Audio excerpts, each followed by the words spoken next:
हमारी न्याय व्यवस्था में निष्पक्षता मतलब फेयरनेस सबसे ऊपर है। पर कभी सोचा है कि अगर किसी केस का कोई बहुत जरूरी व्यक्ति, चाहे वो गवाह हो या आरोपी, पहले से ही जेल में बंद हो तो न्याय की प्रक्रिया आगे कैसे बढ़ेगी? आज इसी गुत्थी को सुलझाते हैं। जरा सोचिए, एक बहुत बड़ा केस चल रहा है और उसका सबसे अहम गवाह या शायद खुद आरोपी ही किसी दूसरे मामले में जेल में है। अब अदालत की कार्यवाही रुक तो नहीं सकती, है ना? तो ऐसे में कोर्ट क्या करेगा? ये एक ऐसी दुविधा है जिसका सामना हमारी अदालतें अक्सर करती हैं। और देखिए, ये न्याय प्रणाली के लिए एक बहुत बड़ी चुनौती है। किसी भी मुकदमे को ठीक से चलाने के लिए उससे जुड़े लोगों का अदालत में मौजूद होना जरूरी होता है। लेकिन जब वो पहले से ही सलाखों के पीछे हों, तब क्या केस वहीं पर थम जाएगा? जी नहीं, बिल्कुल नहीं। और इसी पहेली का कानूनी जवाब है प्रोडक्शन वारंट। हाँ, यही वो जरिया है जो ये पक्का करता है कि न्याय की गाड़ी कभी ना रुके, चाहे कोई कहीं भी कैद क्यों ना हो। तो चलिए इसके काम करने के तरीके को और करीब से समझते हैं। अगर इसे एकदम आसान भाषा में समझें तो प्रोडक्शन वारंट कोर्ट का जेल प्रशासन को भेजा गया एक सीधा और साफ निर्देश है। ये एक ऑर्डर है जो कहता है कि एक खास कैदी को एक तय की गई तारीख और समय पर अदालत के सामने हाजिर किया जाए। और हाँ, ये कोई मामूली प्रक्रिया नहीं है। कानून में इसकी पूरी व्यवस्था की गई है। भारतीय नागरिक सुरक्षा संहिता 2023 का सेक्शन 302 अदालतों को ये खास अधिकार देता है ताकि न्याय के रास्ते में कोई भी रुकावट ना आने पाए। तो असल में ये वारंट जारी कैसे होता है? इसकी पूरी प्रक्रिया क्या है? आइए अब जरा इसके प्रैक्टिकल पहलू को भी समझ लेते हैं।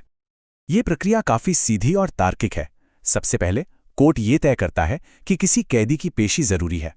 इसके बाद जज साहब एक औपचारिक वारंट जारी करते हैं। फिर ये वारंट उस जेल में भेजा जाता है जहां वो व्यक्ति बंद है, और फिर जेल अधिकारियों की ये जिम्मेदारी होती है कि वो उसे सुरक्षित अदालत तक लेकर आएं। लेकिन रुकिए, ये प्रक्रिया हमेशा इतनी भी सीधी नहीं होती। कानून ने इस ताकत के गलत इस्तेमाल को रोकने के लिए कुछ बहुत जरूरी सुरक्षा उपाय या कहें कि चेक्स एंड बैलेंस भी बनाए हैं। अब यहां एक काफी दिलचस्प बात सामने आती है। कानून हर जज को एक जैसी शक्ति नहीं देता। खासतौर पर जब मामला एक सेकंड क्लास मैजिस्ट्रेट का हो तो प्रक्रिया में एक और बहुत ही जरूरी कदम जुड़ जाता है।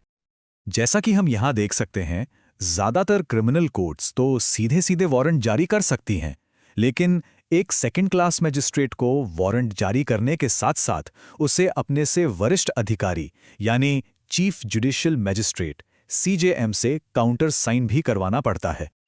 और सबसे अहम बात यह है कि ये सिर्फ एक फॉर्मेलिटी नहीं है। चीफ जुडिशियल मैजिस्ट्रेट दिए गए तथ्यों की पूरी तरह से समीक्षा करते हैं।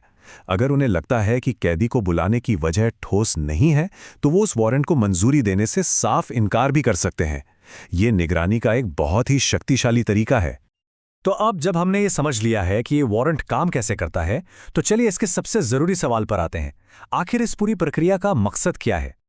मतलब सवाल ये उठता है कि ये एक कागजी आदेश न्याय की बड़ी तस्वीर में इतनी अहम भूमिका क्यों निभाता है? देखिए, कानून इसके 3 मुख्य कारण बताता है। पहला, अगर कैदी पर कोई नया आरोप लगा है तो उसे अपना पक्ष रखने का मौका मिलना ही चाहिए। दूसरा, अगर उसी के खिलाफ कोई केस चल रहा है तो उसकी मौजूदगी जरूरी है। और तीसरा, अगर वो किसी और केस में एक बहुत ही महत्वपूर्ण गवाह है। और इसका जो मूल सिद्धांत है वो बहुत सीधा और शक्तिशाली है। किसी व्यक्ति का जेल में होना उसे न्याय की प्रक्रिया में शामिल होने के अधिकार से दूर नहीं कर सकता। ये वारंट हर हाल में एक निष्पक्ष सुनवाई को सुनिश्चित करता है। कानून में इस्तेमाल किए गए ये शब्द न्याय के उद्देश्यों के लिए आवश्यक इस पूरे प्रावधान की आत्मा है। मतलब अंतिम लक्ष्य न्याय करना है, और ये वारंट उसी लक्ष्य को हासिल करने का एक बहुत जरूरी औजार है। प्रोडक्शन वारंट न्याय के विशाल तंत्र का सिर्फ एक छोटा सा हिस्सा है, जो हर किसी के लिए निष्पक्षता सुनिश्चित करने के लिए बनाया गया है। और ये हमें सोचने पर मजबूर करता है कि हमारे कानूनी ढांचे में ऐसे और कौन-कौन से सुरक्षा उपाय मौजूद हैं जो ये पक्का करते हैं कि न्याय हर किसी तक पहुंचे, चाहे हालात कुछ भी हों।